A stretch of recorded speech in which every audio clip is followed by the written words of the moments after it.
ल हेर भाइलाई के कन्फ्युजन भयो भन्दाखेरि डाइमेन्सन अफ क्यापासिटेन्स निकाल्दा जहिले पनि तीनटा डाइमेन्सन निकाल्दाखेरि इन्डक्टेन्स रेजिस्टेन्स र क्यापासिटेन्स यो तीनटा डाइमेन्सन निकाल्दाखेरि हामीले के को फर्मुला युज गर्छौं हामी हिटसँगको रिलेसन युज गर्ने के है जहिले पनि हिटसँगको रिलेसन युज गर्ने तीनटैको जस्तै हिटमा रिलेसन के छ रेजिस्टेन्सको आउँदाखेरि यो रिलेसन युज गर H इक्वल्स टु के छ I स्क्वायर RT यहाँबाट रेजिस्टेन्स निकाल हिटको त हामीलाई धेरै सजिलोसँग आउँछ जसै गरी के छ इन्डक्टेन्सको निकाल्दाखेरि के युज गर्ने where is the heat energy नै हो त्यो भनेको 1/2 इन्डक्टेन्स इन्टु के छ करेन्टको स्क्वायर यसै गरी हाम्रो के छ क्यापासिटेन्सको लागि नि हिट युज गर्न सकिन्छ यानी कि एनर्जी युज गर्न सकिन्छ यो हिट भन्दा पनि यो एनर्जी हो हेर यो पनि फेरि के हो एनर्जी हो हैन energy of capacitor 1/2 CV square गणित यो गर्न सकिन्छ अब क्यापासिटेन्समा अर्को पनि गर्न सक्छौ तिमीले क्यापासिटेन्समा सिम्पली क्यापासिटेन्सको 4 pi epsilon naught into R भन्ने छ हैन त्यो पनि गर्न सकिन्छ अब सिम्पली क्यापासिटेन्समा यो पनि गर्न सकिन्छ अझ क्यापासिटेन्स भनेको Q equals to CV बटा हेर त Q is equals to CV भरे त क्यापासिटेन्स भनेको तिम्रो के हो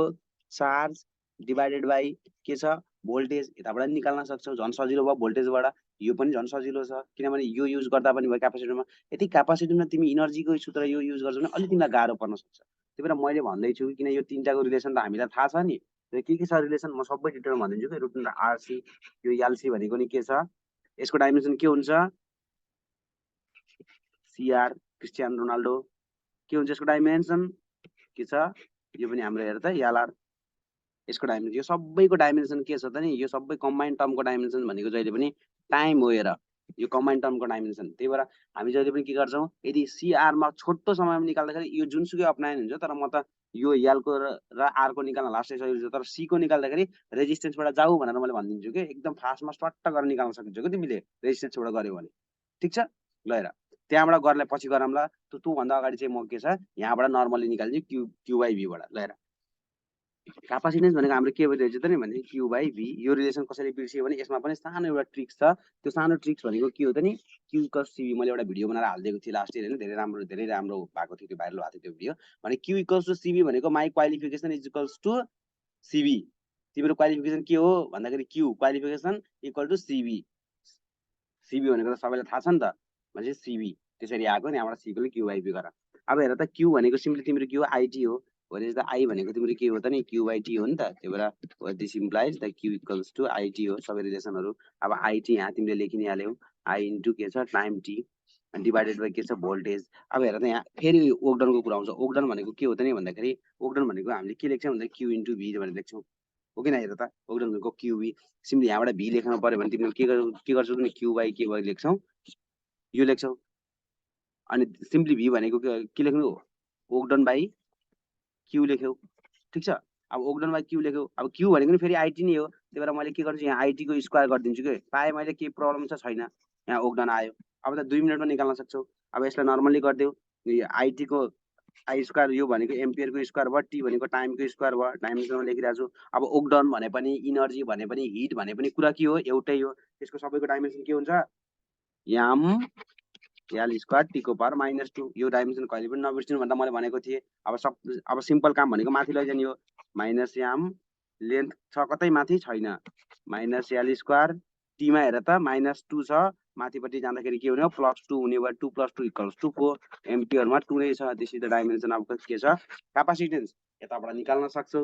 हेर म्यानुअल तरिकाले अब अलिकति के छ फास्टमा निकाल्न चाहन्छौ यो यता तलमाथि तिमीले गर्न सक्छौ भने यो पनि फास्टै छ तर अलिकति तिमी यो भन्दा नि फास्ट गर्न चाहन्छौ भने यो युज गर्दा पनि हुन्छ है सर्टकटमा के युज गर्ने त नि भन्दाखेरि सिम्पली CR को डाइमेन्सन भनेको के हो T हो भनेर भन्ने हो कि नै हो अब रेजिस्टेन्सको डाइमेन्सन त्यहाँबाट निकाल्न सक्छौ के तिमीले नत्र भने L रुटन र LC को डाइमेन्सन युज गर्दा पनि हुन्छ किनभने रेजिस्टेन्स निकाल्ने अलि गाह्रो छ सबैभन्दा सजिलो भनेको तिम्रो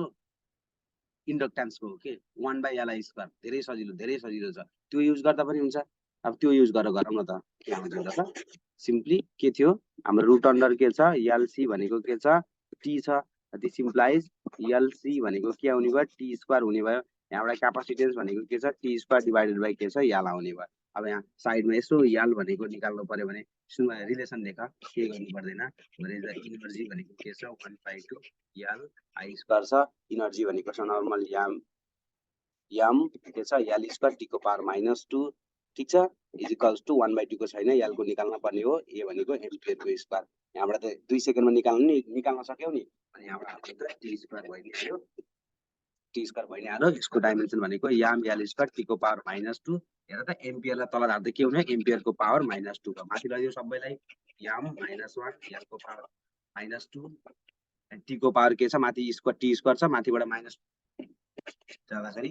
ओटी फेरि माइनस जाँदा प्लस टी हेर त त्यस्तो केही फरक आयो त अब तिमीलाई जुन सजिलो लाग्छ त्यो फरक है त जुन सजिलो लाग्छ त्यही एउटा